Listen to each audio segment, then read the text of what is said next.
अस्सलामुअलैकुम वरहमतुल्लाहि वबरकातुहू। उम्मीद है कि आप सब बखैरियत होंगे। आज जिस मौजू पर लब कुशाई का मौका मिला और इतने दिनों के बाद जिस कंक्लूजन पे हम आज पहुँचे, तो वो बात कुछ ऐसे है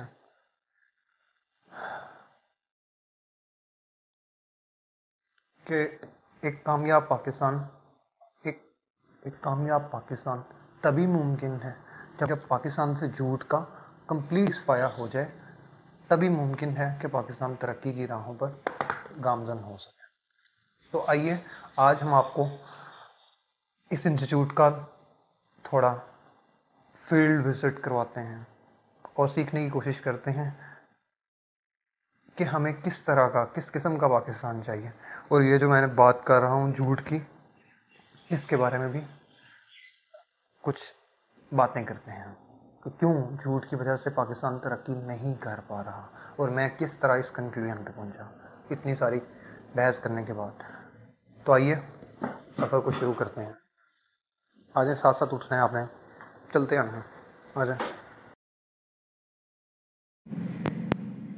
अस्सलामु अलैकुम वरहमतुल्लाहि वबरकातुहू। तो आज हम मौजूद हैं पाकिस्तान की स्ट्रेटजिक क्रस्ट पे और ये दिन इंशाल्लाह पाकिस्तान की तारीख में एक अच्छा दिन शुमार किया जाएगा, क्योंकि आज काफ़ी सारे जायज़ों के बाद जिस गलती और जिस जड़ पर हम पहुँचे हैं उससे कोई भी इख्तलाफ नहीं कर सकता।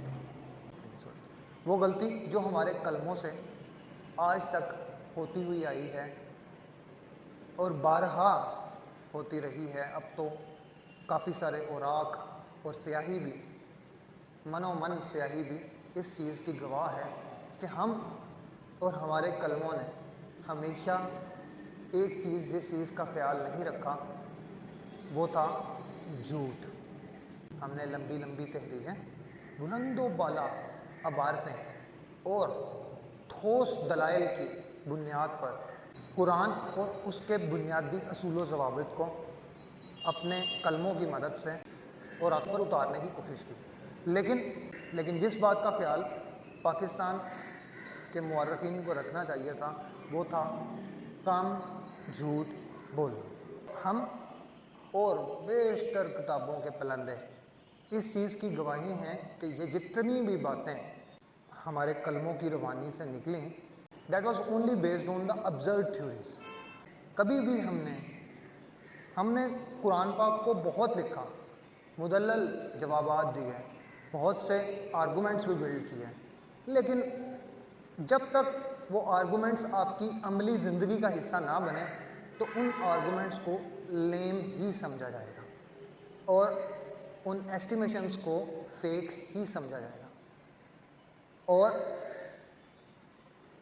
आज इसलिए हमने सोचा कि चलें, अच्छा मुसलमान पता नहीं हम बन पाते हैं या नहीं, अच्छा पाकिस्तानी हम पता नहीं बन पाते हैं या नहीं, लेकिन कुछ ऐसी चीज़ें जो मैं चाहता था कि अगर पाकिस्तान एक सोसाइटी है तो उसके अंदर किस किस्म के लोग होने चाहिए, तो आज मैं कुछ चीज़ें आप लोगों को दिखाऊंगा। This is on field learning. इसीलिए हम एक साइड से शुरू करेंगे और ये सारे जितने भी आप पिलर्स देख रहे हैं इनके ऊपर एक या दो या तीन अल्फाज लिखे हुए हैं। हम उनको बारी बारी देखेंगे कि किस तरह के लोग, किस तरह का मुआशरा, किस तरह के अवाम पाकिस्तान के लिए पाकिस्तान के बेहतर मुस्तकबिल के लिए कारगर साबित हो सकते हैं।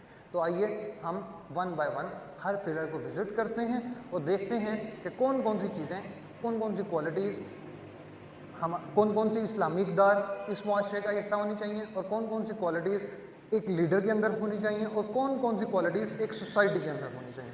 तो आइए हम एक साइड से शुरू करते हैं। इस टाइम हमारे पास हमारे पास 32 पिलर हैं, इन पे 2 या 3 अबारतें लिखी हुई हैं जो कि इस बात की अक्कासी करती हैं कि किस किस्म का मुआशरा, किस किस्म के अवाम इस पाकिस्तान की तरक्की के लिए दरकार है। इसमें कुछ चीज़ें इस तरह की भी हैं जो जिसके लिए आप बैनुल अक़वामी तौर पे सिग्नेटरी हैं कि आप वो 2030 तक कंप्लीट करेंगे। तो लेकिन उसको किस तरह कंप्लीट करेंगे, अभी तक उसका कोई भी अमली चीज़, कोई भी प्रैक्टिकली चीज़ नज़र नहीं आ रही। 2016 में इस बिल्डिंग को बनाया गया, तभी ये पिलर्स जो हैं इस तरह से, जिस तरह आज आपको दिखाई दे रहे हैं, इस तरह से इनको रंग किया गया, और तभी ये सारे गोल्स जो हैं, टारगेट्स जो हैं, सारी क्वालिटीज़ जो हैं वो इनके ऊपर मेंशन की गई, और इनको कोशिश की गई कि इसके लिए जदोजहद करें, कम अज़ कम पूरे पाकिस्तान में ना सही, लेकिन इस अदारे के लिहाज से, इस अदारे के अंदर कम अज़ कम इन इंडिकेटर्स को हम पूरा कर सकें। तो आइए हम वन बाय वन शुरू करते हैं। आ जाओ, चलिए आइए स्टार्ट करते हैं। ये जो पहला पिलर है इसके ऊपर मेंशन्ड है कि there are a number of qualities for a leader which are mentioned over there. The very first quality should be the leadership. A person who can lead a bunch. Leadership. तो जो first quality है वो है leadership. जो लोग leader वो होता है जो फ्रंट से लीड करता है, लाइक गीज, ठीक है। जो नेक्स्ट क्वालिटी जो होनी चाहिए दैट इज ग्रिट, यानी मंजिल पे पहुंचने की जुस्तजू, हिम्मत, लगन, शौक। जो और क्वालिटी जो एक लीडर के अंदर होनी चाहिए, ऑप्टिमिज्म होना चाहिए, ना कि वो पेसिमिस्ट हो, ठीक है। ऑप्टिमिज्म होगा तभी कौम तरक्की करेगी। पेसिमिस्ट हो जाए अगर कौम तो वो तनज़्ज़ुली का शिकार हो जाती है। The next one is ज़ीस्ट है उसकी जिंदगी का ज़ीस्ट होनी चाहिए। The next one is self control. तो बिल्कुल इसी तरह उसको अपनी सेल्फ के ऊपर पूरा कंट्रोल होना चाहिए, उसको पूरा पता होना चाहिए कि मैं जो कह रहा हूँ पूरे वसूख के साथ कह रहा हूँ, यानी वसूख होना चाहिए, ठीक है। आगे कहने, करने और सहने में वसूख होना चाहिए। द नेक्स्ट वन ग्रेटिट्यूड होना चाहिए, थैंक कहना आना चाहिए, थैंक्स गिविंग बिहेवियर होना चाहिए, थैंक्स गिविंग उसकी आदतें होनी चाहिए, वो थैंक यू कहे और ताकि हिम्मत बंदी रहे। इसके बाद जो अगली बात है जो होनी चाहिए दैट इज इंटेलिजेंस। क्या है जी? इंटेलिजेंस। तो ये इंटेलिजेंस होनी चाहिए, यानी दोनों काइंड ऑफ इंटेलिजेंस होनी चाहिए और वो इक्वल होनी चाहिए, उन दोनों को बैलेंस करना चाहिए। The first one is emotional intelligence, जो कि हमें दिल के साथ एक शीशा के ऊपर बंदा खड़ा हुआ है तो मैं हमने और एक साइड पे उसके इमोशनल इंटेलिजेंस है और दूसरी साइड पे उसके आर्टिफिशियल इंटेलिजेंस। इसके अलावा क्यूरियोसिटी जो कि बहुत ज़रूरी है कुछ भी सीखने के लिए, कुछ भी सिखाने के लिए, तो ये फैक्टर भी बहुत काम करता है जिसको आप तजस्सुस कहते हैं। उसके बाद सोशल इंटेलिजेंस, जो कि इस ज़माने में 5G, थोड़ा सा नीचे की तरफ को जाओ, बैठो थोड़ा सा, 5G जब से ये 5th जनरेशन वॉरफेयर चल रही है तो इस सोशल इंटेलिजेंस की भी उस कदर, अब पहले सोशल इंटेलिजेंस ग्रुप्स की फॉर्म में ग्रुप्स को लेकर चलना, उनकी तश्कील देना, उनको ऑर्गेनाइज करना, उनको डिसिप्लिन करना, यूनिटी के साथ इफेक्टिवली वर्क करना, पहले ये था। लेकिन अब चूँकि सोशल इंटेलिजेंस वक्त गुजरने के साथ साथ, स्कोप बढ़ने के साथ साथ और उसमें मॉडर्निटी आने की वजह से कुछ चीज़ें बदल गई हैं। अब social platforms, artificial social platforms या मोबाइल सोशल प्लेटफॉर्म्स बहुत ज़्यादा होने की वजह से अब आपको सोशली इंटेलिजेंट होना एक लीडर का एक लीडर की बेहद ज़रूरत है। अब एक लीडर का सोशली इंटेलिजेंट होना उसकी ग्रूमिंग के लिए बहुत ज़्यादा ज़रूरत है उसकी। अगली बात ये फिर एक दफ़ा आ जाते हैं, एक लीडर मस्ट बी रिफ्लेक्टिव, ठीक है, उसको रिफ्लेक्टिव होना चाहिए, उसको अक्स होना चाहिए, जो वो मुंह से निकाल रहा है वो खुद भी उसकी शख्सियत उस चीज़ की अक्कासी करती हो कि हाँ वाकई भाई ये बंदा जो है जो मुंह से कह रहा है वाकई उसी तरह का लग रहा है।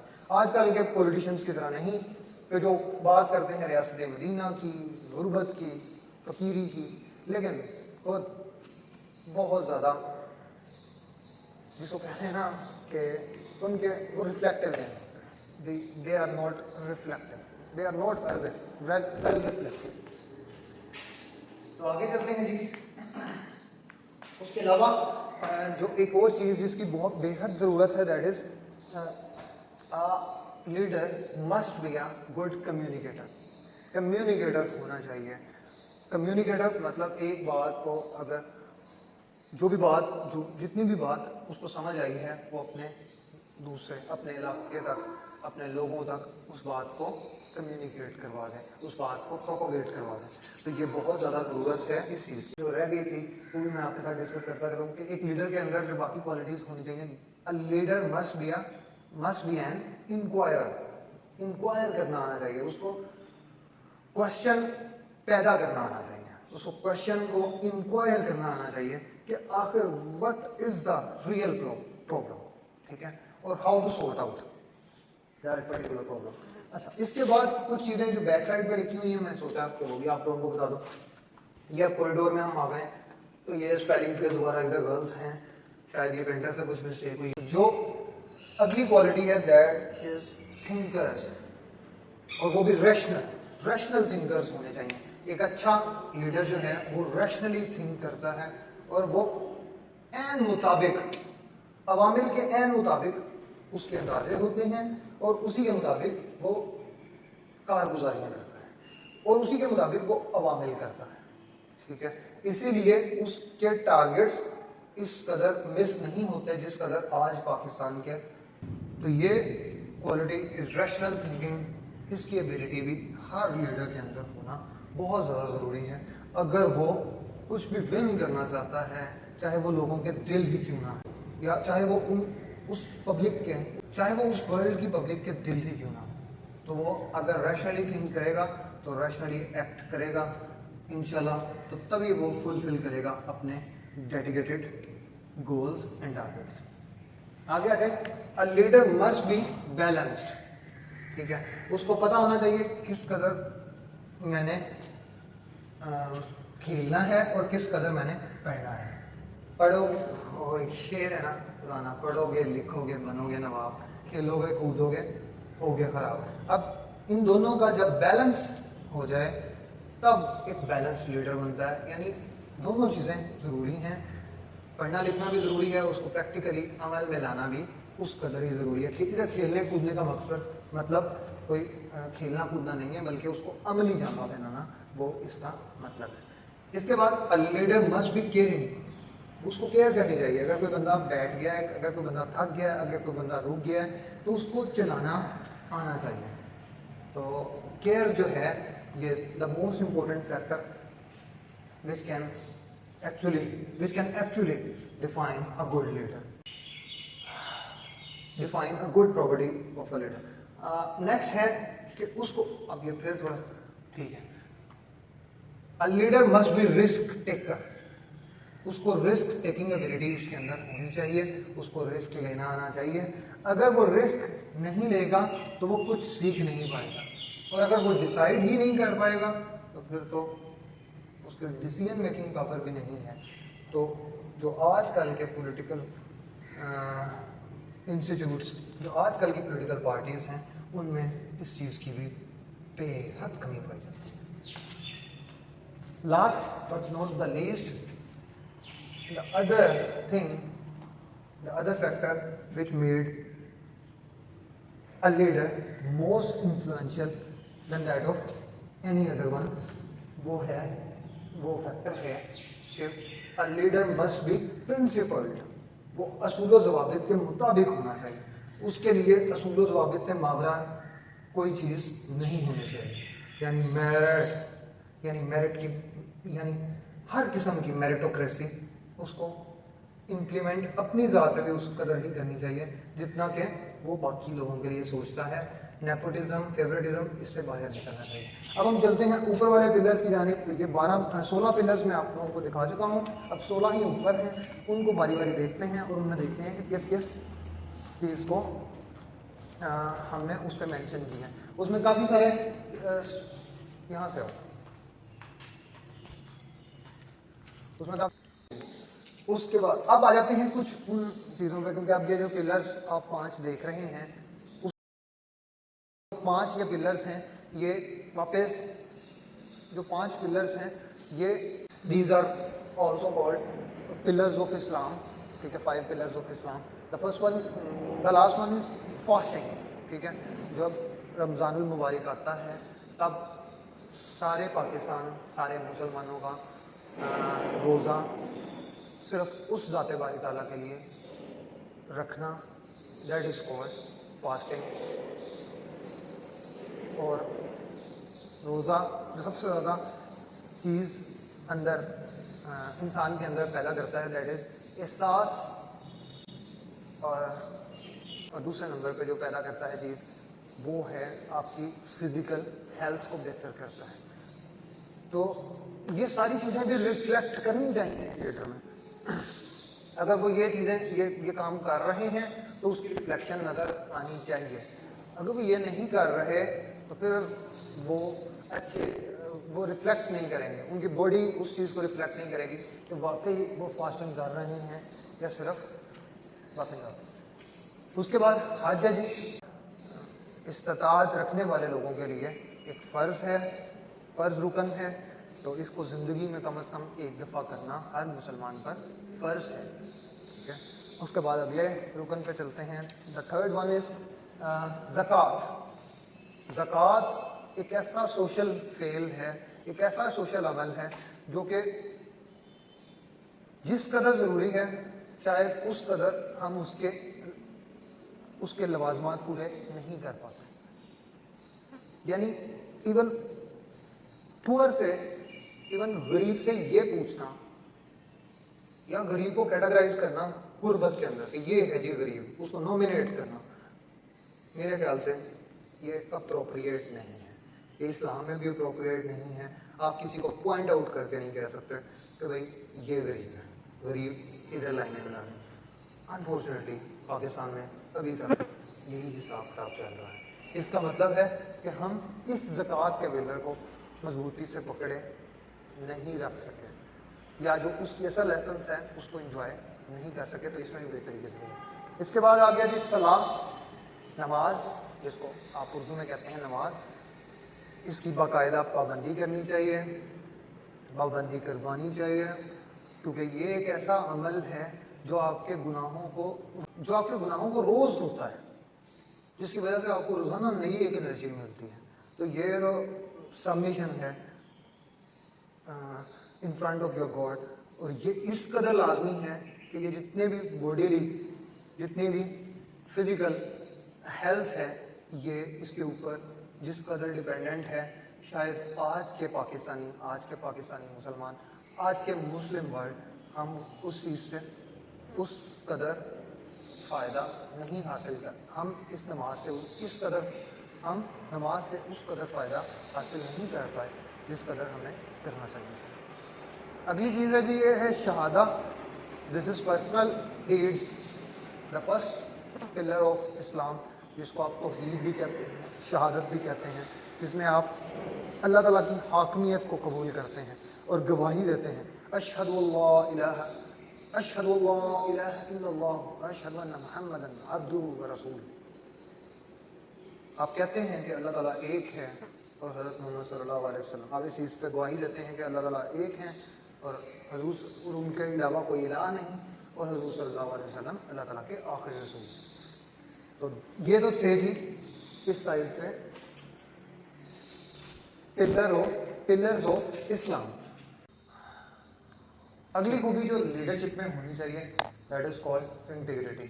एक मुआशरे के अंदर इंटीग्रिटी का होना बहुत ज़रूरी है। अगर उसमें इंटीग्रिटी नहीं है,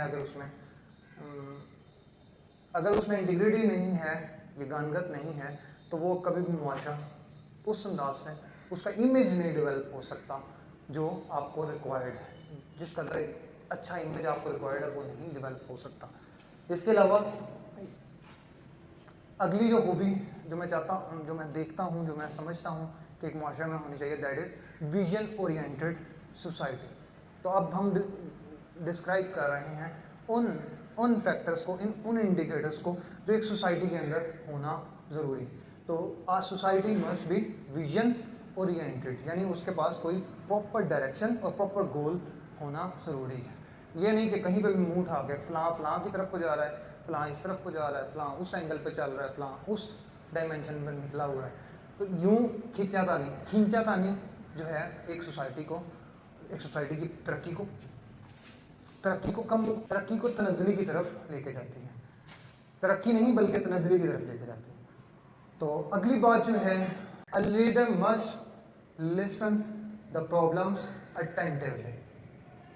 एक लीडर को अपने सबऑर्डिनेट्स के सारे प्रॉब्लम्स और उनको हल करने के लिए पूरी जद्दोजहद करनी चाहिए। तो बेहतरीन अंदाज में उनको सुने और उनके ऊपर अटेंशन दें ताकि मुआशरा परवान चढ़ सके। उसके बाद जो अगली चीज़ है, ये फिर दोबारा इधर स्पेलिंग की गलती हो सकती है, लेकिन एक और चीज़ जो मैं समझता हूँ कि एक मुआशरे में होना ज़रूरी है, दैट इज़ कंप्लीशन। कमिटमेंट्स के मुताबिक कंप्लीशन ऑफ वर्क, इसकी बहुत ज़्यादा ज़रूरत जो है वो है, ताकि आप कंप्लीशन ये ना करें कि एक रेस को दरमियान में छोड़ दें। ठीक है, बाकी जीत गए हैं तो अब आप दरमियान में ही ख़त्म कर दें। तो ये वाला जो एक साउथ एशिया का ये वाला एक फेस है, उसको तभी ख़त्म किया जा सकता है जब आप विजन ओरिएंटेड हों, लिसन करें अटेंटिवली और कंप्लीशन के लिए कमिटेड हों, हर टास्क की कंप्लीशन के लिए कमिटेड हों। Next one is support others. अब इसमें फिर दोबारा स्पेलिंग की मिस्टेक हो सकती है। हमें अदर्स के लिए, हमें बाकी मुआशरे के लिए, हमें पूरा तबके के लिए, हमें सब हैव नोट्स के लिए सोचना चाहिए। उनको सपोर्ट करना चाहिए, उनकी मदद करनी चाहिए, चाहे वो हाथ से करनी पड़े या चाहे माल से करनी पड़े, हर तरह से उनको सपोर्ट करना ज़रूरी है। इसके बाद अदर थिंग है जी, other thing which would make the actual leading society, वो है जी सेट क्लियर ऑब्जेक्टिव्स। एक लीडिंग सोसाइटी के अंदर क्लियर कट ऑब्जेक्टिव्स सेट होते हैं। उनके सारे ऑब्जेक्टिव्स जो हैं वो सस्टेनेबल होते हैं और उनकी डेवलपमेंट भी फिर इसी तरह सस्टेनेबल होती है। आगे आ जाइए। इसके अलावा जो एक और चीज़ जिसकी बहुत ज़्यादा ज़रूरत है पाकिस्तान में भी, अगर पाकिस्तान बनना चाहता है एक लीडिंग कंट्री, तो वो है मोटिवेटिंग इन्वायरमेंट। गलती होना और गलती पे रुक जाना दो अलग अलग चीज़ें हैं।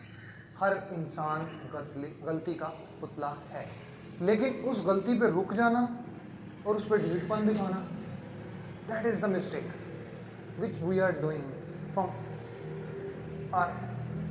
From the early years. हर बंदा गलती करता है और वहीं पे आकड़ जाता है। तो आकड़ना अल्लाह ताला को तकब्बुर, अल्लाह ताला को गुरूर, अल्लाह ताला को सख्त नापसंद है।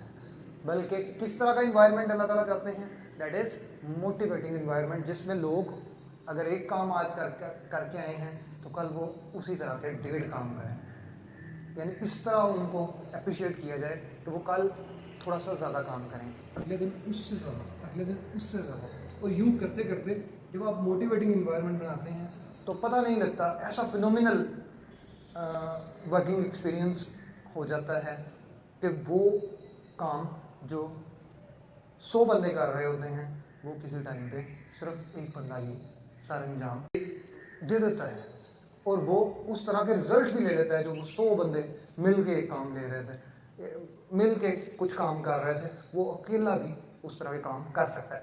अगली चीज़ जो मैं समझता हूँ एक सोसाइटी के अंदर होना, एक सोसाइटी को लीडिंग सोसाइटी बनाने के लिए ज़रूरी है, दैट इज डिमॉन्स्ट्रेट ट्रस्ट। यानी उनके अंदर जो टीम मेंबर्स हैं आपस में ट्रस्ट बहुत ज़्यादा होना चाहिए।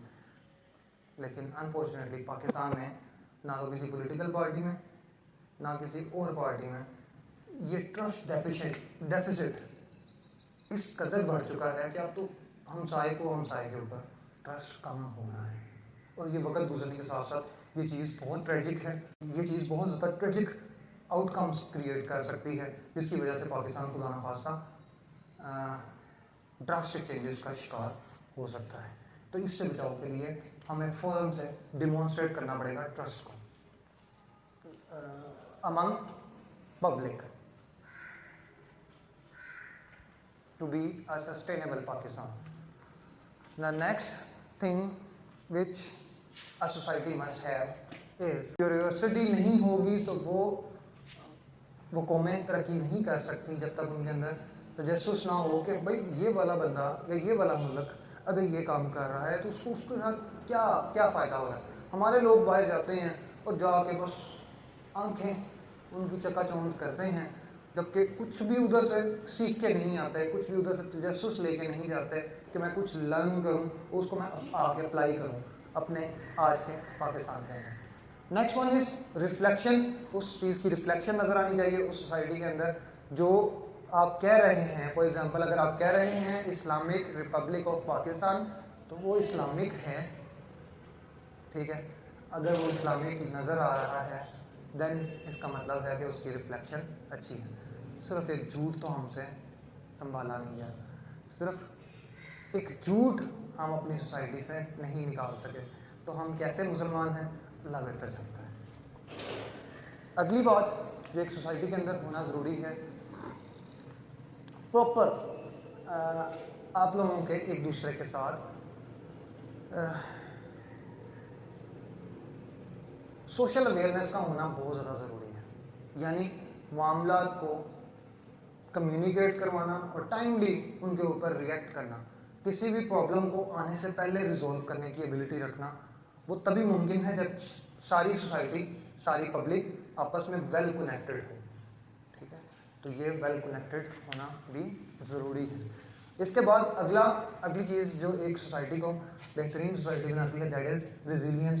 रिजिलियंस जो है वो बहुत ज़्यादा ज़रूरी है अगर आपने सस्टेनेबल डेवलपमेंट और सस्टेनेबल गोल्स को इस माशरे के अंदर अप्लाई करना है। तो उसके लिए बहुत ज़्यादा ज़रूरी है कि आपकी सोसाइटी उसमें रिजिलियंस की एबिलिटी हो, चाहे बाहर से कितने भी एक्टर्स, चाहे बाहर से कितनी भी इन्फिल्ट्रेशन या क्लैशेस हो रहे हैं सिविलाइजेशंस के, यानी डिफरेंट सिविलाइजेशन आके आपके साथ इंटरेक्ट बेशक कर रही हैं, लेकिन आपके अंदर एक रिजिलियंस होनी चाहिए। आपके अंदर अपनी एक मुनफरिद, ना सिर्फ अपना एक मुनफरिद मुकाम होना चाहिए, अपनी एक मुनफरिद शनाख्त होनी चाहिए, आइडेंटिटी होनी चाहिए। उसके बाद एक सोसाइटी कभी भी अच्छी सोसाइटी नहीं बन सकती जब तक वो क्रिएटिव ना हो। यानी उसके अंदर क्रिएटिविटी नज़र आनी चाहिए, वो क्रिएटिव होनी चाहिए। जब भी सोसाइटी के अंदर क्रिएटिविटी मिसिंग होती है तो हमें काफ़ी सारे नुकसान उठाने पड़ते हैं। जिस तरह मैं आपको एक फॉर एग्जांपल एक चीज़ बताता हूँ। A picture without description is nothing. बिल्कुल इसी तरह जब तक आप कैटेगराइज नहीं करते, क्लासीफाई नहीं करते, तो चीज़ें यानी क्रिएटिविटी को यूज़ करते हुए आप चीज़ों को कैटेगराइज और क्लासीफाई नहीं करते तो आप कभी भी सोसाइटी को वेल मैनेज्ड, वेल इक्विप्ड नहीं बना सकते। आप हमेशा कामों में फंसे रहेंगे। तो being creative is being good. अगली जो चीज़ मैं समझता हूँ एक सोसाइटी के अंदर होनी चाहिए, last but not the least thing which must be in a society is a society must focus. A society focuses on people, not tasks. कभी भी सोसाइटी ये नहीं सोचती कि ये काम खत्म हुआ या नहीं। काम के अंदर आगे पीछे ऊपर नीचे हो सकती है, लेकिन वो जिस चीज़ को मस्ट फोकस करती है दैट इज़ पीपल, वहाँ की पब्लिक। यानी अगर किसी की तबीयत ख़राब है तो काम फ़र्क नहीं पड़ता, बल्कि तबीयत या हेल्थ वो फर्स्ट प्रायोरिटी है। तो वो अपनी कुछ चीज़ों को प्रायोरिटाइज करती है कि भाई हेल्थ सबसे इम्पोर्टेंट है, उसके बाद ये, उसके बाद वो, उसके बाद अदर कैटेगरीज जो भी हैं उनको लेके चलती हैं। अब हम आ जाते हैं SDGs की तरफ। हम वन बाय वन वो देखेंगे सस्टेनेबल डेवलपमेंटल गोल्स जो हमने उधर क्या करें, जो हमने जिसके पाकिस्तान सिग्नेटरी हैं और ये पिलर भी सिग्नेटरी हैं फ्रॉम 2016। देखें, the first one is the first one is zero hunger.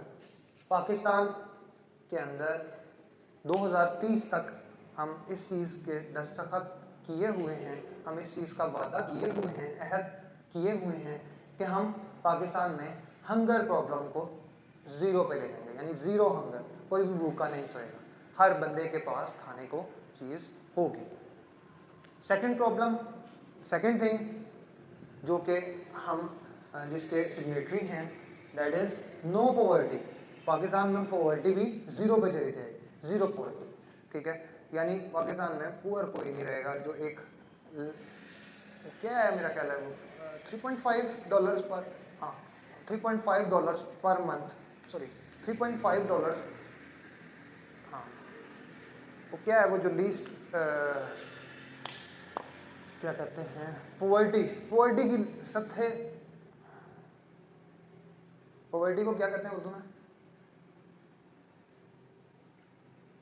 मुझे तो नहीं पता।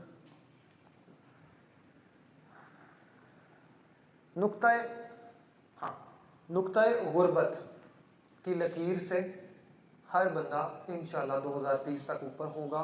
ये पाकिस्तान इस चीज़ का भी अहद किए हुए हैं, और लेकिन उसकी किस तरह फुलफिलमेंट होगी इसके बारे में ना तो ज़ीरो हंगर के बारे में, ना ज़ीरो पॉवर्टी के बारे में पाकिस्तान का कोई भी बल्कि पॉलिटिकल सिस्टम ही उसको अंडरस्टैंड नहीं कर पाया।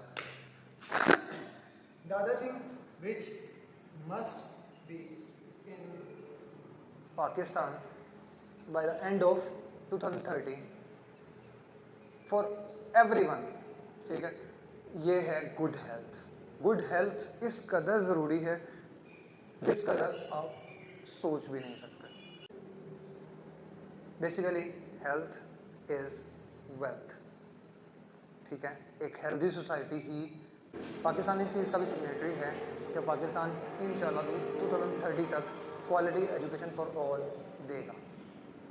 तो इसके ऊपर क्या काम हो रहा है, मुझे तो कोई काम उस कदर होता नज़र नहीं आ रहा, बल्कि पहले से भी एजुकेशन का जो ग्राफ है वो बुरी तरह गिर रहा है। तो इसके ऊपर बेहद काम करने की ज़रूरत है अगर हम चाहते हैं प्रॉस्परस और वेल डेवलप्ड और सस्टेनेबल डेवलपमेंट ऑफ पाकिस्तान। तो बहुत ज़रूरी है कि quality education for all. Next one is gender equality, लेकिन ये मेरे लिहाज से जेंडर इक्विटी है। ये इस जेंडर इक्वलिटी को कुछ लोग समझेंगे कि शायद, मेरे ख्याल से जितने भी बच्चे, जितने भी लोग पढ़ने पढ़ाने के लिए आते हैं, these are basically for me वो इक्वल होते हैं, ठीक है। मेरे लिए ये मैटर नहीं करता कि आइदर ही और शी इज़ अ मेल और फीमेल, ठीक है।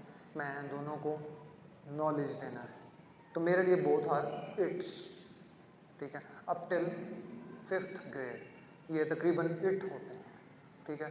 तो जेंडर, मैं इसको और बेहतर कर देता हूँ, जेंडर इक्विटी की ज़रूरत है पाकिस्तान में। जेंडर इक्वलिटी के साथ साथ जेंडर इक्विटी की ज़रूरत है। नेक्स्ट आ जाते हैं अगला जो इंडिकेटर है, नेक्स्ट इंडिकेटर वो है क्लीन वाटर एंड सैनिटेशन। इस चीज़ की बहुत ज़्यादा ज़रूरत है कि क्लीन वाटर अवेलेबल हो और सैनिटेशन अवेलेबल हो, और विद इन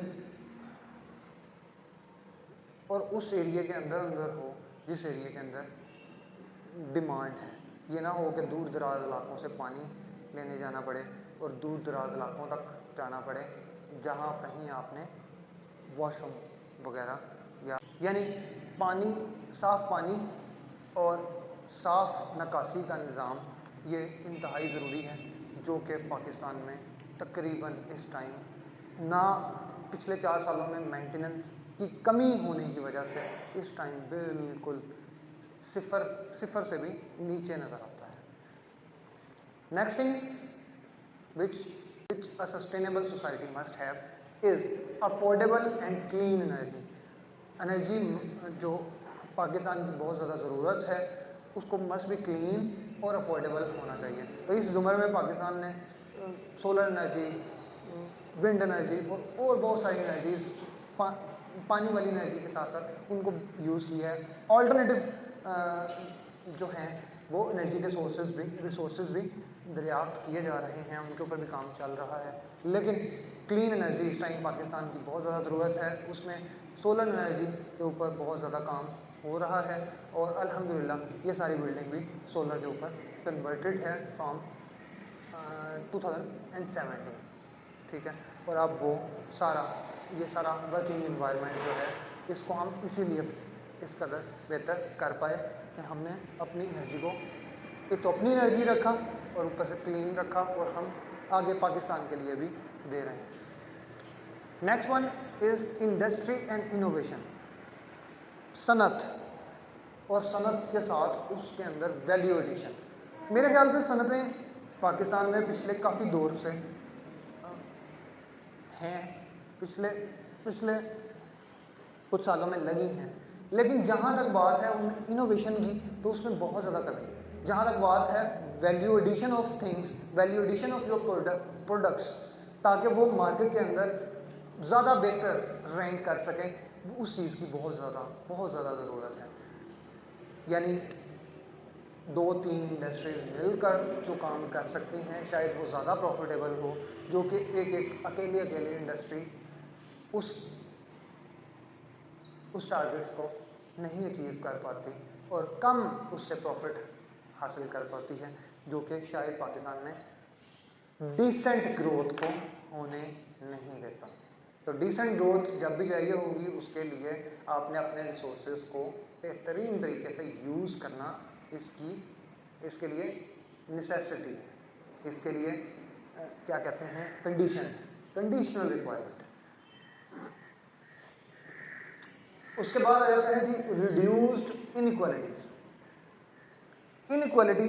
इनइक्विटी, इसकी रिडक्शन बहुत ज़्यादा ज़रूरी है, रिड्यूस होनी चाहिए। इस सोसाइटी के अंदर ये नहीं होना चाहिए कि हैव्स और हैव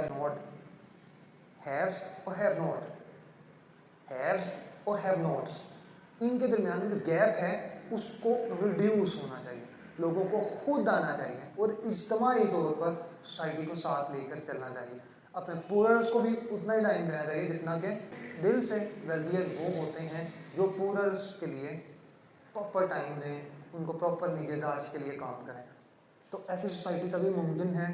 ऐसी सोसाइटी के लिए भी पाकिस्तान सिग्नेटरी है SDGs के अंदर, इस चीज़ के सिग्नेचर किए हैं। SDGs सस्टेनेबल डेवलपमेंटल गोल्स जो हैं उसकी अकम्पलिशमेंट तब तक नहीं हो सकती जब तक कि हम रिड्यूस ना कर सकें इनइक्वालिटीज़ को।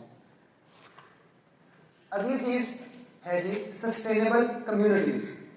अगली जो चीज़ SDGs के अंदर होनी चाहिए that is sustainable communities. Sustainable communities का बनना ये इस कदर ज़रूरी है कि you can't even imagine. Pakistan ने इस चीज़ की भी अहद किया है, इस चीज़ का भी अहद व पैमा किए हुए हैं कि हम अपनी कम्युनिटीज़ को सस्टेनेबल बनाएंगे। फॉर इंस्टेंस हम किसी हिल स्टेशन में हैं, वहाँ पे इको टूरिज़म को प्रमोट करना, वहाँ की इंडस्ट्री को सस्टेनेबल कम्युनिटीज़ बनाने में वो रोल अदा कर सकता है। जो उसके अंदर भी बहुत सारे काम जो हैं वो होने वाले हैं कि जो डेवलपिंग कंट्रीज़ हैं ताकि वो भी तरक्की उस हिसाब से कर सकें जिस तरह के डेवलप्ड कंट्रीज़ कर रहे हैं। तो इसमें कुछ कार्बन करेंसी उसके बारे में कुछ कुछ चीज़ें हो सकती हैं कि उसके अंदर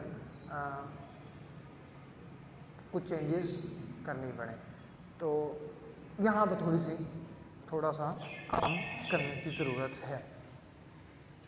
उसके बाद है जी लाइफ बिलो वाटर, यानी पानी के अंदर रहने वाले जो जानदार हैं उनकी लाइफ के बारे में सोचना। तो ये बहुत ज़्यादा ज़रूरी है। ये तभी मुमकिन है जब हमारे पास एनर्जी क्लीन होगी, ग्रोथ अफोर्डेबल होगी, क्लाइमेट एक्शन प्रॉपर होगा, रिस्पॉन्सिबल कंजम्पशन होगी और एक एहसास जिम्मेदारी होगा, तभी हो सकता है। वरना जिस तरह आजकल आप देख सकते हैं कि पाकिस्तान के बीचेस ही ऐसे नज़र आते हैं जिनके ऊपर अनफॉर्चुनेटली पाकिस्तान के कोस्टल साइड्स जिस कदर नेचुरली वो ब्यूटीफुल हैं, उसी कदर वो गंद और कूड़ा करके वो और चीज़ों का शिकार हैं, जिसकी वजह से शायद लाइफ बिलो वाटर जो है वो डिस्टर्ब ही रहती है। तो इसको ठीक होना चाहिए। इसके बाद जो अगली बात है लाइफ ऑन लैंड। एक तो है इंसानों की ज़िंदगी, एक हमारे साथ काफ़ी सारे जानवर और परिंदे और दरख्त भी रहते हैं। तो उनकी जो लाइफ है, उनकी लाइफ को सेफ रखना। हाँ जी माँ, मैंने तो नहीं आपको कुछ भी कहा, बट ठीक है।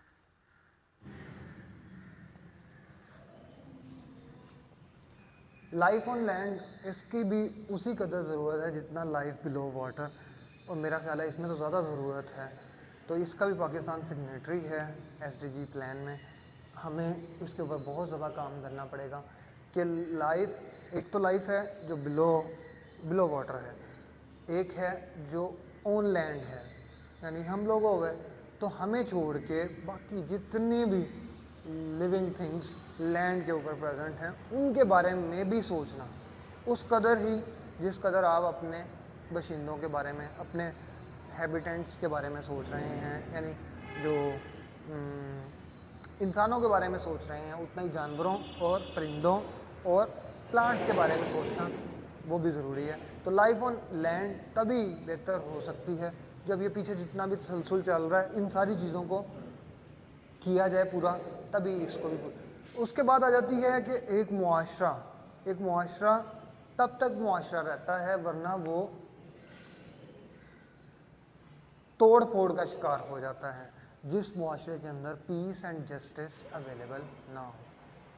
अनफॉर्चुनेटली पाकिस्तान में पीस लाने में बहुत से साल लग गए,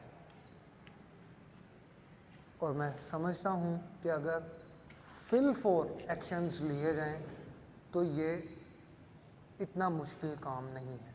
पाकिस्तान इस टाइम भी 21 लाख से ऊपर ऐसे केसेस रख के बांध के बैठा है, ऐसे केसेस के बंडल्स रख के बैठा है जो कि अभी तक जिनका फैसले होने बाकी हैं।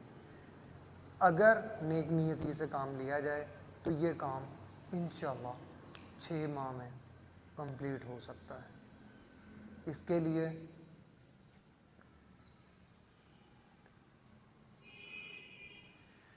चलें, मैं आखिर में इसको कंक्लूड करूँगा। आगे चलते हैं जी, म्यूचुअल पार्टनरशिप। अच्छा, एक ये वाली चीज़ बहुत ज़्यादा देखी गई है, ये वाली चीज़ इस कदर ज़्यादा इसकी डेफिशिएंसी देखी गई है हमारे इन्वायरमेंट में कि म्यूचुअल पार्टनरशिप्स बहुत कम है। अगर पार्टनरशिप्स हैं भी तो वो सारी झूठ की बुनियाद पे है, चोरी की बुनियाद पे, करप्शन की बुनियाद पे। शायद सोसाइटी को हमने उस तरह से परवान नहीं चढ़ाया। इसमें सबसे ज़्यादा जो कसूर बनता है वो आपकी लीडरशिप का है, वो आपकी पॉलिटिकल लीडरशिप का है, लेकिन अनफॉर्चुनेटली वो खुद इस चीज़ का शिकार है। तो म्यूचुअल पार्टनरशिप जहाँ जहाँ उन लोगों ने की है, जो लीडर्स हैं म्यूचुअल पार्टनरशिप, वहाँ वो रो के, मार के, मरा के उठे हैं, तो जिसकी वजह से आप बहुत अच्छा अंडरस्टैंड कर सकते हैं उसकी खासी करती है आपकी सोसाइटी, और वही चीज़ नजर आती है कि आपकी सोसाइटी के अंदर म्यूचुअल पार्टनरशिप की बहुत ज़्यादा कमी है। और ये तभी मुमकिन है जब सोसाइटी में लीडिंग लोग अच्छी पार्टनरशिप्स डेवलप करें, सस्टेनेबल पार्टनरशिप्स डेवलप करें और सस्टेनेबल डेवलपमेंट की तरफ को चलें। तो ये तो थे जी वो होना।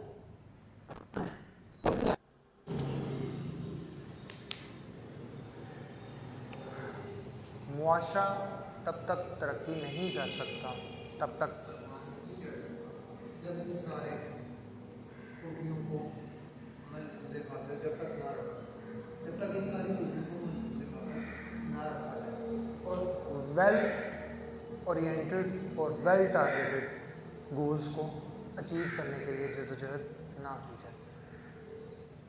मसला लीडरशिप में है, मसला लीड करने में है, मसला ब्रेवरी से लीड करने में है, मसला ज़ुबान का है, मसला सिर्फ एक है, वो है झूठ का।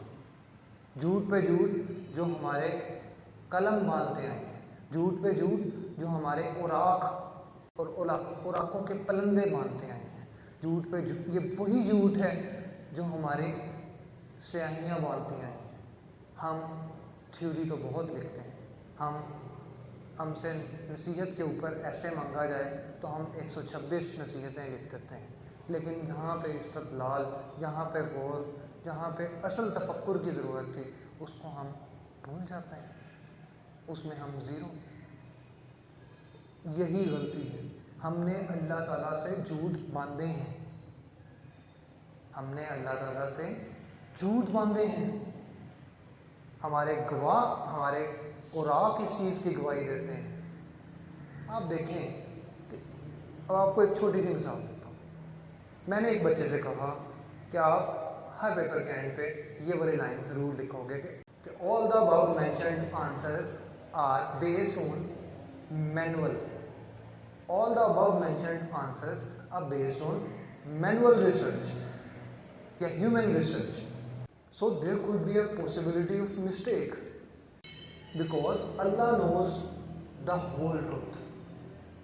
अब ये वाली लाइन लिखने के लिए जी मेरा फाइनल है, मेरा जी फलाने लेवल का, तो फलाने टमखाने लेवल का पेपर है, तो उसके अंदर तो जी जगह नहीं होती। इस कदर डर अगर एक मुआशरे में पाया जाए कि एक लाइन लिखने से कहीं मैं मुसलमान ना शो हो जाऊँ और इसकी वजह से मेरा एग्जामिनर नंबर ना काटते हैं, इसको सबमिशन नहीं कहते। हमारे कलम बहुत जुर्रत दिखाते रहे हैं, हमारी स्याहियाँ बहुत सारे उदम मचाती रही हैं, हमारे लोग बहुत बहुत गरूर करते रहे हैं, हम झूठ बांधते रहे, लेकिन ये झूठ क़यामत वाले दिन किस तरह आप इस काम कर देंगे? क्या कामयाबी इस चीज़ का नाम है? क्या मुस्लिम होना इस चीज़ का नाम है? क्या आप थ्योरी अच्छी अच्छी लिखें, आप नसीहतें अच्छी अच्छी करें और उस पर इस्तदलाल, उस पर गौर, उस पर अमल ज़ीरो? तो ऐसा मुआशरा तब तशकील पाता है जब मुआशरा बज़ाहिर नेक बनने की ढोंग रचा, जब मुआशरा बज़ाहिर नेक बनने का ढोंग रचाए और असल में अंदर से तब्दील होना बिल्कुल ना चाहे। उम्मीद है कि आप मेरी सारी गुफ्तगू अंडरस्टैंड कर पाए होंगे। अल्लाह ताला से डरें और उससे बचते रहें। उतना ही कलम को यूज़ करें जिस कदर के कल हिसाब किताब दे सकें। अल्लाह ताला हम सब के लिए रहमत और इस्तिताअत और अज़मत की ज़िंदगी अता फरमाए। आमीन सुम्मा जज़ाकल्लाह।